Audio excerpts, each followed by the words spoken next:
Sommes-nous en mesure de comprendre la signification du tabernacle? Nous voyons au début du chapitre 24 de l'Exode que Dieu appela Moïse, Aaron, Nadav, Abihu et les 70 anciens pour se présenter devant lui. Tandis que Moïse monta seul sur la montagne, ils se tinrent à distance. Ce que Dieu lui révéla, il le leur déclara. Le peuple répondit, nous ferons tout ce que l'Éternel a dit.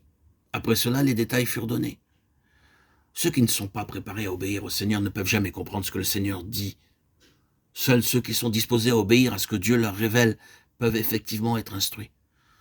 Nous savons comment acquérir une connaissance de la Bible, mais mettons-nous en pratique ce que Dieu nous dit. Il existe une connaissance biblique abondante, mais les personnes ne veulent pas expérimenter ce qu'elles apprennent. La lumière ainsi rejetée devient ténèbres.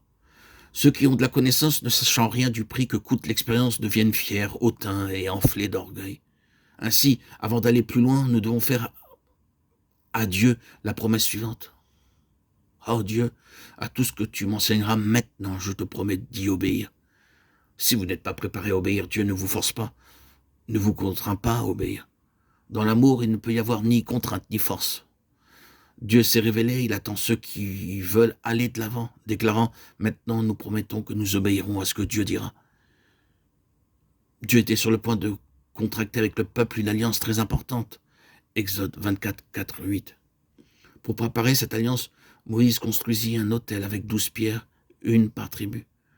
Sur l'autel était posé le sacrifice dont le sang fut aspergé sur le peuple. Il nous est enseigné ici que seuls ceux qui viennent sous le sang du Seigneur Jésus-Christ comprennent ce que Dieu dit. Ceux qui ne sont pas nés de nouveau, qui ne connaissent pas l'aspersion du précieux sang du Seigneur Jésus, ne peuvent jamais comprendre parfaitement ce que Dieu enseigne par le tabernacle. Ce n'est pas tellement ce qui est dit, ni la manière dont c'est exposé qui importe, non. Personne ne comprendra réellement ces choses s'il n'a pas été racheté et lavé de ses péchés par le sang de l'alliance éternelle. Ces paroles s'adressent à tous ceux qui ont été rachetés et lavés par le sang de Christ. Un homme peut être illettré concernant les choses terrestres. En Christ, il peut acquérir une très grande sagesse des choses célestes. C'est la puissance du sang. L'homme le plus stupide peut devenir l'homme le plus sage. Notre premier pas dans la compréhension des choses célestes est d'être amené et maintenu sous le sang de l'alliance éternelle. N'avons-nous pas dit, oui Seigneur, nous promettons de t'obéir dans tout ce que tu nous diras? Pourquoi tant de gens luttent durement pour obéir à Dieu, mais ne le peuvent pas? Chaque matin, ils disent, aujourd'hui, je garderai mon sang-froid, aujourd'hui, je ne dirai pas de mensonge, aujourd'hui, je ne me laisserai pas corrompre. Cependant, après 2 ou 3 heures, ils perdent à nouveau leur sang-froid. Bien qu'ils prient et lisent la Bible, ils tombent. Quelle en est la raison? Pour commencer, ils négligent de s'approprier le sang qui les rend purs, puis de saisir Christ comme leur vie. Ils essayent de faire les choses de Dieu avec leur propre énergie. Et c'est pourquoi ils tombent. Voulez-vous vaincre chaque tentation? Alors par la foi, chaque jour, chaque matin, placez-vous sous le sang du Seigneur Jésus-Christ. Le sang vous lave de chaque souillure.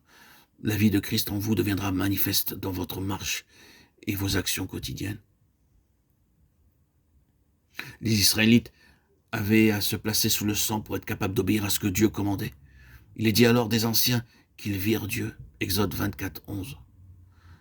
Cependant, Jean, chapitre 1, verset 18, dit « Personne n'a jamais vu Dieu ». Le texte néanmoins continue en disant « Le Fils unique, qui est dans le sein du Père, lui, l'a fait connaître ». Nous sommes conduits à la conclusion que sur la montagne, ils virent le Seigneur Jésus-Christ. Aucun homme n'a jamais vu Dieu. C'est une affirmation définitive. Alors Moïse prit du sang dans un bassin, il aspergea le peuple et l'autel. Les anciens commencèrent à voir quelque chose, ils virent l'agneau de Dieu. Au début, ils ne pouvaient voir que les animaux tués et leur sang répandu, mais après, avec les yeux de la foi, ils voyaient le Seigneur Jésus-Christ, l'agneau de Dieu, mis à mort pour eux. Dans la mise à mort des animaux offerts, ils voyaient le Seigneur Jésus-Christ souffrir et mourir pour tous les pécheurs. Voici l'agneau de Dieu qui ôte le péché du monde. Jean 1, 29.